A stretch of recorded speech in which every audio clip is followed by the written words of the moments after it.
So here we are adjusting Power Tricks coilovers on the rear of the 370Z, and I am here with Charles, the founder, owner.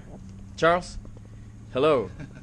So you're gonna have to go ahead and explain to us and what we're doing here. Yeah, absolutely. Basically, what you want to do is after you have the wheel off, you need to support the spring bucket.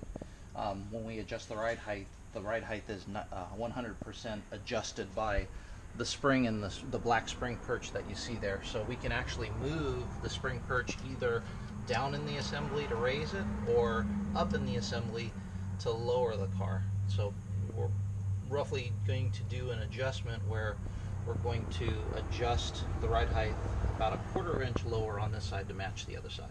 Yeah.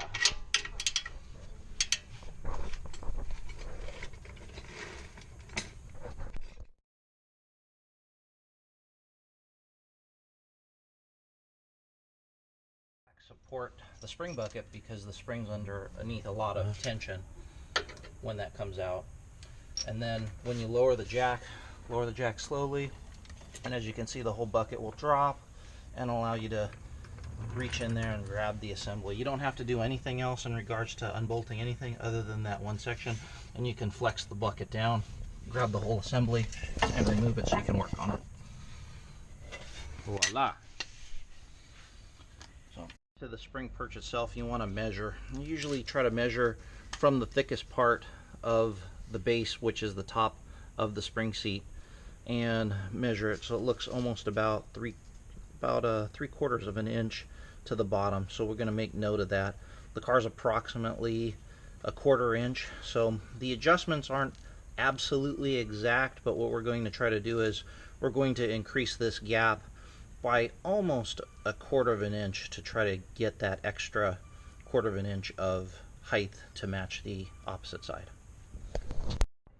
This is the thick part of the spring perch is the top. This is what's going to go to the top inside, and these are the lock collar and the spring perch itself.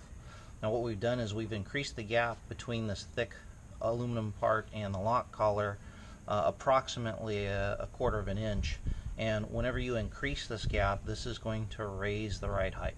If you want to lower the ride height, then you would decrease the gap in between these two, essentially making it smaller and then also lowering the car.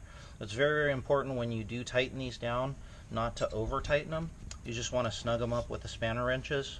Again, if you over tighten them, the next time you go back in to readjust it, it's going to be a real pain in the butt to try to break those loose. So very, very important, don't over tighten those, just snug them down. Okay, so putting this bolt in is probably one of the more trickier parts because one, you have to align the hole up with the jack by either raising it or lowering it, and then you also have to play with the hub by moving the hub. You'd have to kind of wiggle the hub back and forth. Once you have it lined up properly, the bolt will slide in, but what's going to be tricky is the opposite side. So the only way to really see the opposite side is to kind of get your head up underneath the car and look and try to line it up by wiggling the hub as close as possible. Right now you can actually see the stud kind of peeking through the other side of the lower control arm, and it's very, very important you don't hammer this in because you can damage the actual threads on the bolt itself. So be very patient and just kind of screw it in, let it work its way through. If you bang it in, you risk the chance of actually damaging the thread on the bolt itself. Now again, because the arm is aluminum, you might see a little bit of aluminum shavings, but unfortunately that's pretty much inevitable, but will not damage the arm.